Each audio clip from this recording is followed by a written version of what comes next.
I'll never forget the weekend we rented a cabin deep in the woods. It was supposed to be a break from the noise of the city. Just me, my girlfriend Lila, and a couple of our friends, James and Emily. We'd picked a remote spot with no Wi-Fi, no cell service, just us and nature. Looking back, that isolation turned out to be a terrible idea. The first night after dinner, we sat by the fireplace playing cards. It was quiet. Too quiet. No wind, no animal sounds, just the occasional crackle of the fire. That's when we heard it, a soft knock at the door. I froze. Who would be out here in the middle of nowhere? James got up, peeking through the curtain. "There's a guy out there," he whispered, his voice low but tense. The man was standing in the shadows, just barely visible in the moonlight. He wore a hood, and his hands were stuffed into his pockets.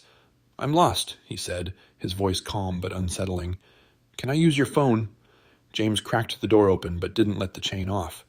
"There's no service out here," he replied, trying to sound confident. The man didn't leave. Instead, he started asking strange questions. "How many of you are inside? Are you staying the whole weekend?" James shut the door and locked it, but the uneasy silence that followed was even worse. We heard faint footsteps crunching around the cabin, stopping and starting again.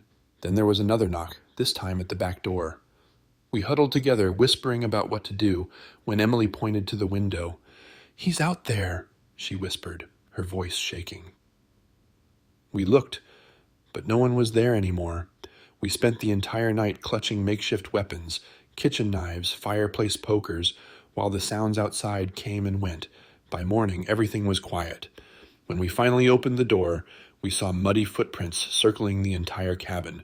But the worst part, scratched into the wooden door, were the words, "Still waiting." We left that day, cutting the trip short. To this day, none of us can explain how he disappeared so quickly, or what he wanted.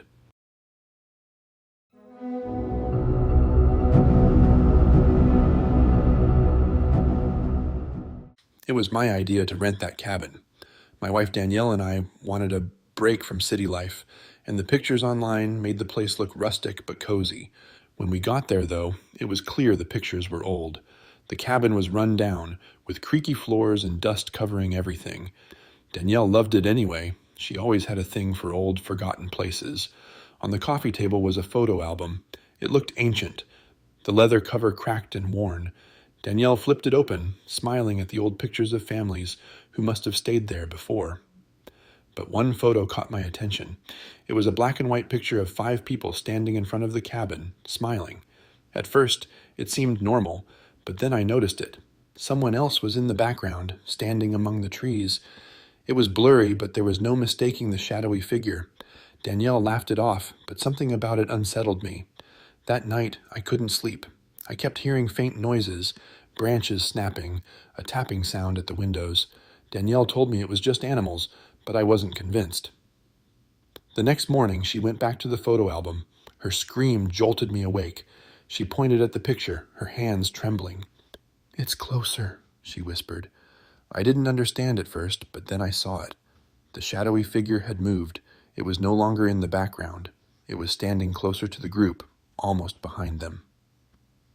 We packed up and left immediately. Weeks later, I stumbled across an online forum about strange occurrences in that area. One post mentioned a cabin in the woods and a series of disappearances linked to it.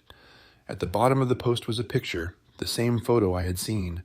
Only this time, the shadowy figure wasn't in the background at all. It was standing front and center.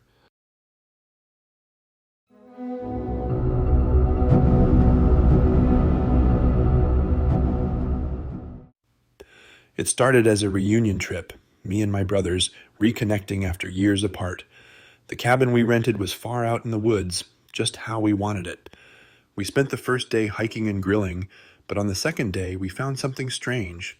In the middle of the living room, hidden under an old rug, was a trap door. It was locked with a rusted padlock. We were curious, probably too curious. My younger brother Eric found a hammer in the shed and broke the lock. The stairs leading down were narrow and dark. "This is how horror movies start," Eric joked, but none of us laughed. We used our phone flashlights to see, and at the bottom, we found shelves lined with jars. Inside were unidentifiable things, preserved body parts, animal organs, I wasn't sure, and I didn't want to know.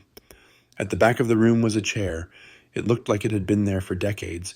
The arms and legs of the chair were covered in deep scratches, like someone had been clawing to get free. Then we heard it, a low, guttural sound from somewhere in the darkness. My oldest brother, Ryan, spun around, his flashlight shaking. "We need to get out of here," he said, his voice trembling. As we scrambled back up the stairs, the trapdoor slammed shut above us. I shoved it open with all my strength, and we ran out of the cabin. The next day, I called the owner to report what we'd found. His response still haunts me. "That cellar's been locked for decades," he said. "You shouldn't have gone down there."